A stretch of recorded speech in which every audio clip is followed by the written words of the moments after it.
War is finally here, and if you have not yet seen it, this is going to be a spoiler-filled review of the film. I have done a spoiler-free review of it. You can check it out on my channel, and I couldn't really say much in that, as you all know, so I had to keep things a little quiet, and so now I can finally divulge stuff to you. I really loved Infinity War. I think it was great. I thought it was awesome. I think most of it really did work really well. A couple of points could have been a little bit better, but for the most part, I was amazed by what the Russos and Marvel were able to pull off. Like, this is a big movie. The fact that even this got as right as it did is a miracle. You wouldn't have expected something like this to happen years ago. Like, this is actually quite a feat in film. So, impressive stuff. Like, you've handled thousands of characters and a couple of slip-ups here and there. That's fine. That's great. Like, wow. What I was really impressed with in Infinity War is that it took something which, like I said in my original review, like, it all revolves around Thanos. Like, this is really his movie, and I think it is. It really is about Thanos. Every single thing in this movie is motivated by Thanos. Every character action, every decision, every plot decision, every twist, every turn, every surprise, it's all related to Thanos. And I think in one way they've managed to do something great, which is because Thanos wants to destroy half the universe, you're looking at him as this monster. But he's not destroying half the universe because he thinks that, oh, destruction's cool and all. He's kind of doing it from the point of view of he thinks what he's doing is right for the universe. He wants to restore a kind of balance to it. He uses a case also, which is actually very great, which, while you can look at it and be like, no, that's still problematic because you still had to murder a lot of people. But in the flashback sequence, when you see Thanos take Gamora in, and he shields Gamora away from her entire family being killed and all her people being killed, there's this great speech he gives her to adult Gamora, which is that when I did that, you see what happened. Like, on that planet, the civilization that started again, it had more food, it had more resources, and suddenly people were living happily, and they see clear skies and smiles everywhere. Like, see what I've been able to achieve. Like, he's not looking at the genocidal aspects of destroying half of them. He's looking more at the fact that, look at what I've been able to do, because resources in the universe are finite. There can't be there for billions of millions of people over, the course of centuries. It can't happen. And you could say that he's kind of tackling this whole thing about, hey, overpopulation is a thing. You can't just have so many people. You need to restore things in a way that the generation that's existing right now is able to make use of the resources that are available. So in that way, you're thinking, okay, I guess that is a valid point, but you're still wiping out half the universe, which is insane. So don't wipe out half the universe just to restore balance. It's a conflicting argument they create, but they also find a way to make it emotional, because while Thanos is doing this, he's constantly remarking in the film about how much this is taking out of him, because in his search of the 6 Infinity Stones, he's also losing out on some very personal things. For example, one of the most debated things before this film's release was, where is the Soul Stone? We've not seen the Soul Stone in any movie as of yet. This was the first time we see it. In this movie, they finally reveal where the Soul Stone is. We find the Soul Stone, but how they find it is quite a scene. So, Gamora apparently found the stone, but she did not tell Thanos. And it was in a location, and Thanos is threatening to kill Nebula if Gamora does not give the location away. And she finally does, and they go over to this place called Vormir. And you're thinking, well, I've never seen this place before. Okay, that's not what I expected. As somebody who's a Marvel fan, like, you'd expect it to be in, like, Wakanda or something, because Thanos is coming there at the end of the film, so it should be over there. But no, it's in this other place. And once they get there, there's this wraith of sorts who greets Thanos. Like, when you're here, like, getting the Soul Stone is one of tough tasks. Like, are you sure you're up for it? And as the figure comes closer, it's this cloaked figure and this red face, and I was shocked when I saw this in theaters, because my friend and we just looked at each other like, what the hell?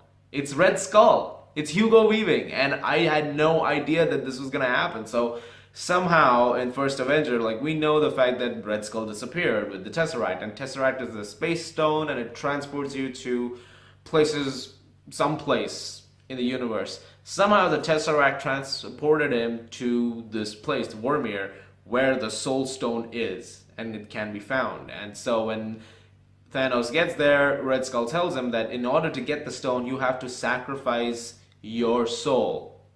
So it requires a sacrifice. But Thanos is debating this, and I think this is one of the things I really love about the film, which is this scene. He is actually debating whether or not he wants to do this or not. But it's breaking him apart from the inside. He's emotionally cracking. There's actually tears in his eyes. He starts crying a little bit, and you're like, what's going on? And Gamora is giving this speech to him, like, you've got to be kidding me. Like, you've come all this way, and you're about to lose all of it because you can't make this sacrifice. And are you seriously tearing up over this? And he's tearing up because he's like, I'm sorry, but I'm tearing up because there is a sacrifice to be made, and it's going to be you. And she's like, no, I'm not sacrificing myself for this. He's like, I'm sorry. And he grabs her by the arm, and he throws her off and kills her. And once he does that, he gets the stone.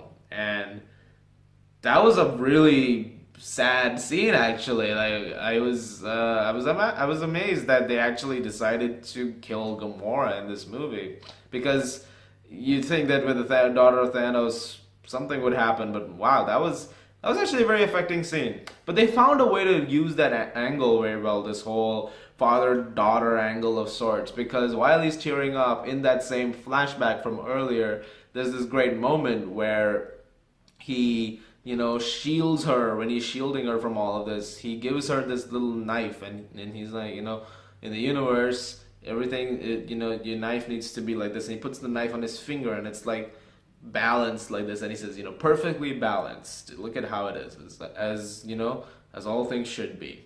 And he's like, you try it. He's being really gentle with her, and he's being really nice with her, and she doesn't really know how to respond, because of course this is some guy who she's never seen before in her life, and that's not her father. But as her family is being killed in the background, she's just entranced by how Thanos is treating her, and he sees her as this lovable daughter, but in actuality this is a girl he's stopped from seeing, and a genocide happened. So yeah, that's something I really wanted to talk about and get it out of my system. That was a lot of movie. But now that that's done, let's address the other thing that audiences have been asking about ever since, and this is a quick one. Hawkeye. Where's Hawkeye? Is Clint Barton in the movie? No, he's not in the movie. He's hiding with his family after the Accords happened and he got broken out of the jail in Civil War. He's not here. He's not in this movie. And neither is Ant-Man, by the way. Ant-Man is somewhere. Maybe that answer will be given to us in Ant-Man and the Wasp. We'll get some clarity on that. So now you know. The other thing I have to talk about in this movie that everybody's going to ask about is the deaths. So I've just given you one. Gamora dies. But there's another big death which I saw coming from a mile away, but I didn't want to confirm anything until I was sitting in the theater actually watching the film to confirm that, which is that in the first 10 minutes of the movie, in trying to stop Thanos from destroying all the Asgardians and from trying to make sure that Thanos does not get the Tesseract, Loki tries a couple of maneuvers to try and save Thor and to stop Thanos from getting the Tesseract, and Hulk tries to fight Thanos in a little punch him up and gets knocked out, and then Hulk is transported to Earth via the Bifrost by Heimdall, Idris Elba, who is also killed. So sad. And when Loki looks at Thor, Thor's about to be killed as well, but Thanos has got the Tesseract from Loki, who has given it up to spare Thor's life. And in the process, Loki decides, you know what, I'm going to try and kill him. And this leads me to one thing in the movie which was a little strange, which I didn't talk about in the spoiler-free review as much. Some of the character decisions in this movie are a little strange, because we've seen these characters do certain things as the movies have gone on this film takes a few decisions which were just a little vague at points. One is with Loki, the other one is with Doctor Strange. We'll talk more about that one in a second, but Loki tries to actually go after Thanos to kill him, and in the process he gets caught, and Thanos just chokes him, snaps his neck in front of Thor, and drops him on the ground like that. So Loki is dead in the first 10 minutes of the movie. So that also happens. Like, that's when you know this film is going to be like an extremely gritty, serious movie because of the way he just kills Loki. So you know that more deaths are incoming, and my god, more deaths are definitely incoming. Now, about that character motivation thing, there are some problems with that, and I mentioned Doctor Strange. Doctor Strange is really good in this movie. They actually improved Cumberbatch's American accent, which I was very happy with.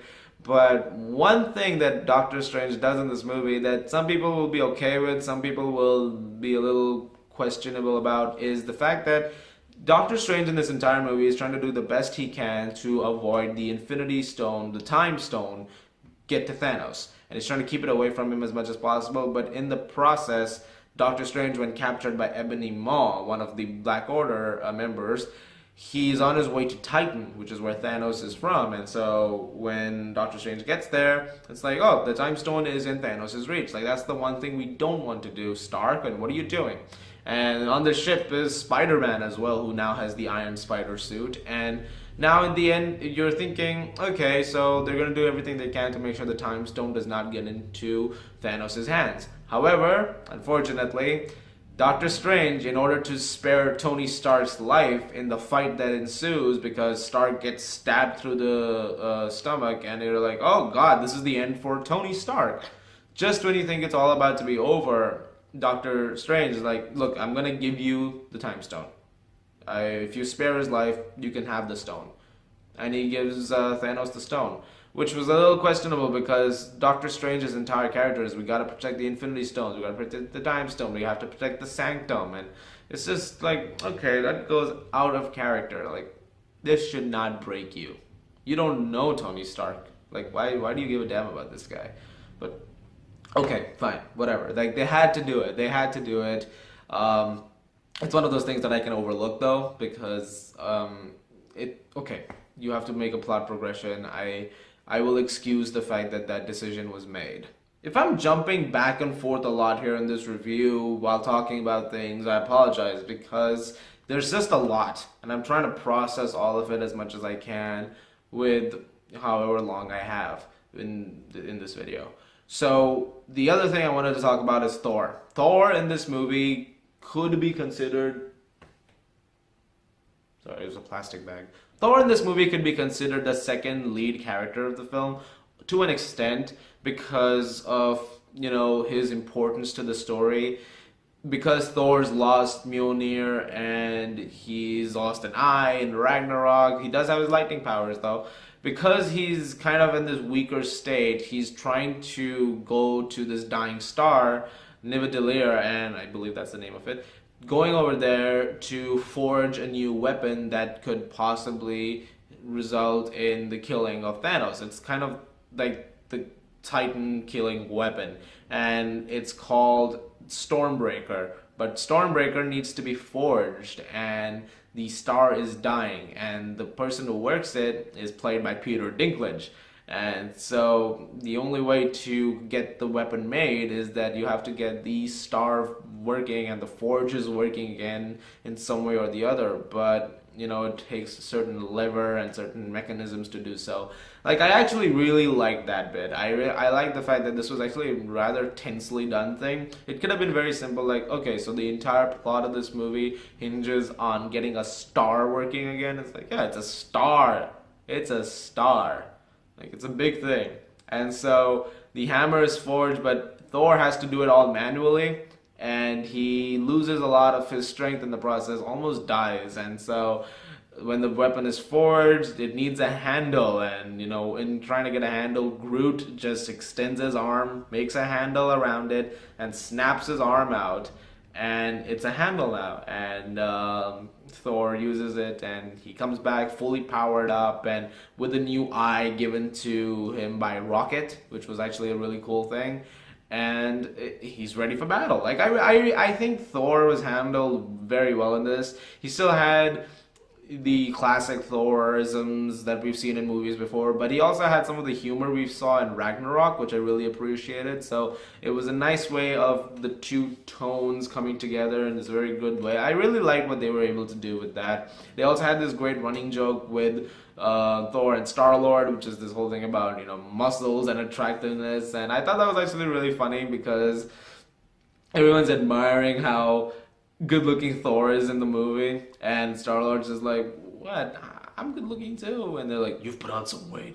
You need to lose some weight. It's like, okay, I will commit. I will lose my weight, but you're not even that good looking anyway. And he keeps saying that to everybody. He's like, Thor, big guy, not very good looking. Also, the running joke where Thor keeps calling Rocket a rabbit. Perfect. Star-Lord is also really well handled in this movie, but again, he does something which was a little off base, which was when he finds out that Gamora was killed by Thanos to get the Soul Stone. He's in anguish. Like, he loves Gamora, so this is a big moment for him where he's lost the person he loves. And so when Mantis is controlling him during the battle on Titan, she says, he's in anguish, he's in pain, something's going on, and they're like, why is he in anguish? This guy, really? And they're trying to get the gauntlet off of him, and he can't seem to say it, but he keeps saying, my Gamora, my Gamora. And Nebula is there, and she figures out that to get the Soul Stone, he had to kill Gamora. Like, that's what's happened here. And Star-Lord just loses it and, starts punching Thanos, and he snaps out of it, and Thanos just goes into this mad rage, beating up the Avengers all over again, and, they kind of lose sight of getting the gauntlet off of Thanos all of a sudden. Like, that is a decision which is out of character, but it is an anguish decision. I guess I could understand it, and I kind of do to an extent. Some props to the fact that they managed to add in so many characters into this movie and actually make it work to an extent. This was a hard film to pull off, and the amount of characters that are in here, unfortunately, there are so many characters that you may look at as, oh, this is my favorite character, this is my favorite character, and they may not always get the chances to shine like you'd want them to, but they actually managed to achieve it. Like, every character gets a moment of, oh my god, that's amazing, and this is awesome, and I really appreciated that. Like, every character gets that. And I'm not going to go into specific characters, but everybody gets a moment to shine, and I appreciate it.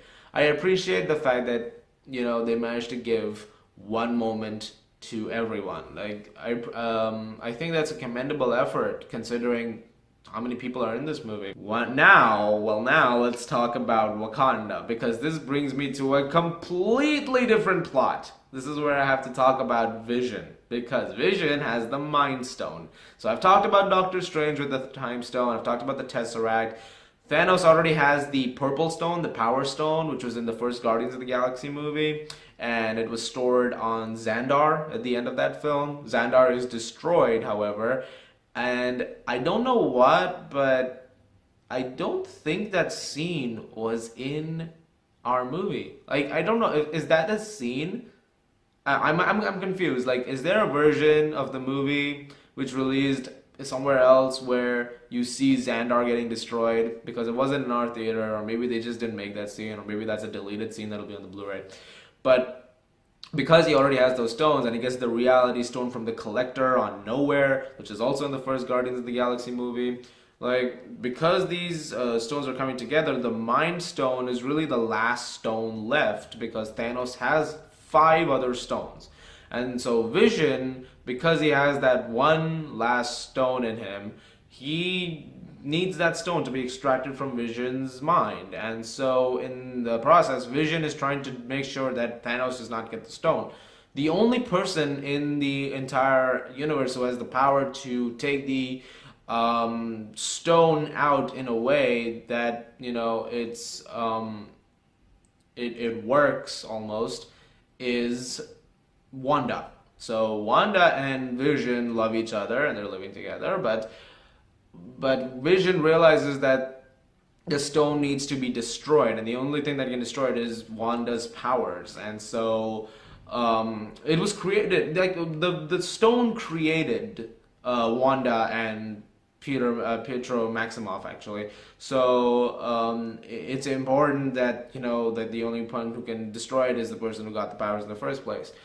And so Wanda is trying to do the best that she can to be like, no, this is a terrible idea because this will kill you in the process, and that's not what we want to do here. We want you to live. And so the process of trying to convince him, Vision is like, all right, fine. Is there anywhere we can go which can, make it done in a more, have this done in a more painless manner? And the Black Order is coming right after them because you've got Proxima Midnight and Corvus Grave, who show up in Scotland to, kill Vision, but then Captain America, Falcon, and Black Widow intercept, and they take them onto the Quinjet, and they go over to the Avengers base, which is in New York, but then they're like, no, the only person who can do this, reparations, and without killing Vision, is in Wakanda. And in Wakanda, we have the smartest person on the planet, apparently, Shuri, because Shuri was awesome in Black Panther, and she's the only one who can be like, you can use this method to do it, and they're like, oh, why didn't we think of that? Like, we should have thought of that. And he's like, yeah, you didn't think of that. Like, there's another method to do it. And she's saying that, I need enough time as I can get to make sure that this Infinity Stone is pulled out of a Vision's mind. At the time this is happening, however, members of the Black Order arrive with an army of outriders to fight the Wakandans and to fight Black Panther and everyone. And T'Challa assembles all the clans possible, including the Jabari with M'Baku, and they all come together to fight this massive threat, because once the shield is open, like, the only way to intercept the enemies is to actually have the shields drop over Wakanda, which means that Wakanda is probably going to be destroyed, or Wakanda is going to be in a lot of trouble once the shields are opened and the armies are brought in. And so the fight begins, and this fight is amazing. Like, I really love what they were able to do here.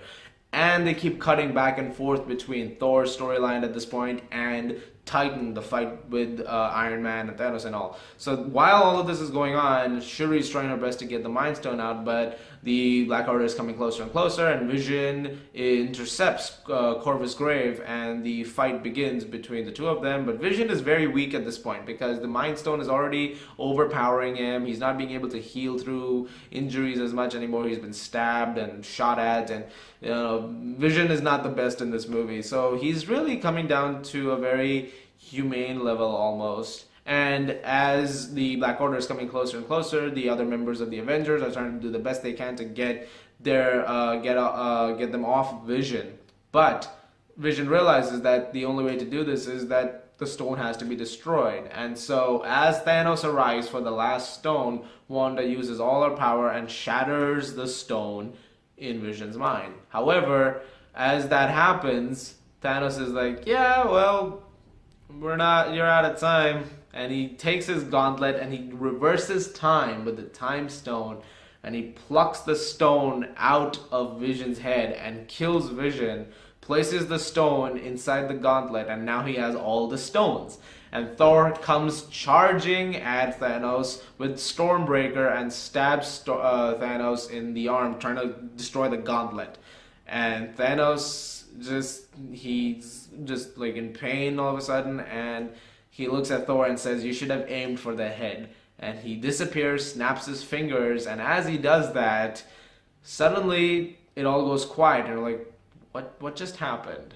Because the gauntlet looks all messed up as well. Like, what just happened here?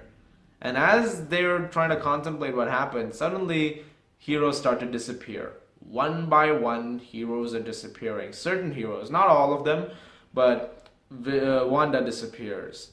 And then Sam disappears, Falcon disappears, and then Bucky disappears, and then T'Challa disappears, and then a lot of other superheroes start to disappear. Star-Lord disappears, Groot disappears, and you're wondering what's going on, like what's happening. And then the part which actually teared me up was the part where Peter starts to disappear. That part actually got to me because Peter is the kid. He's 15, or wait, 18 or 17. This is a couple of years after Civil War. So I think 17 or so. But he's just a little kid. And when he starts to disappear, he's like, Mr. Stark, I don't feel so good. And he hugs Tony and he's like, I don't want to go, Mr. Stark, please, please, I don't want to go, please, please. He starts to cry and you're like, oh man, he's just a kid. Oh, God. And he's like, I'm so sorry. And he disappears. And half the superheroes just disappear. And because of that, suddenly you're left at this point where Thanos has all the stones. The gauntlet is kind of messed up. He snapped his fingers. Half the universe is starting to go. The Avengers are just like, what now? And the movie ends with that. Like, Thanos is sitting, watching a sunrise and a brighter new day, and he's happy. And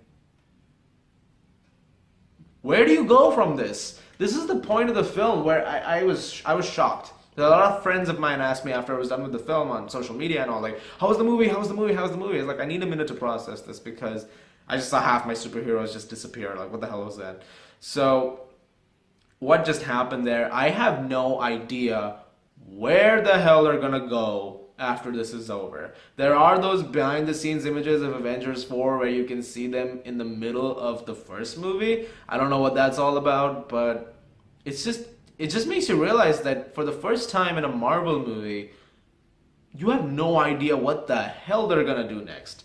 This is a stop button almost. Like, there is nothing in this movie which is given that, oh, this could probably reverse it. Or, well, maybe. Because there is an end credit scene, one end credit scene right at the end of the film where you see people disappearing and Nick Fury is there. And Nick Fury disappears and Maria Hill is with him and she also disappears. And he starts to make a bit of a call, but as he's making the call, it disappears. And the call screen, it says sending, sending, sending. And then suddenly you see a symbol and this red and blue appear over it. And you know it's going to be Captain Marvel. That teases the fact that you're going to see Brie Larson in the next movie. Really, I have no idea what the hell they're going to do now. Because how do you go from, where do you go from here? Where do you go from here? Like if I'm correct, I might be wrong, but didn't the gauntlet look messed up? Like, can you still use that thing? How do you stop Thanos? Thanos has achieved what he wanted to do. Like, he won. I'm actually kind of scared about it.